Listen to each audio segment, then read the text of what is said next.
hapon. So gapanin na kita sa ato ang black rice, no. 125 ka adlaw gikan sa iyahang pagsimilya. So muna yung performance atong may guys. So organic rice, black rice, no. Dili mo balaan nga black rice siya kung di pa magbunga kay ordinary ra yang punuan, no, green ra gihapon.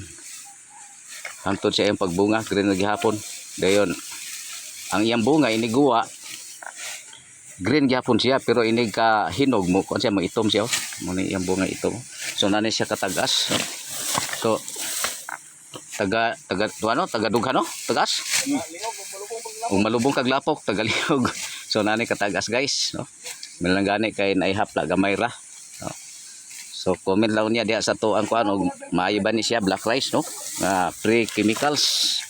So maayo siyang kaunon kay wala siya halong chemicals. So nani katagas guys. Kung ang uban na ginganlan ni siya katong purple, no, ang uban black rice, comment lang daw siya gitinud nga ngalan ani, no, black rice. Og salamat sa imong pagtan-aw ug maayong adlaw sa tanan.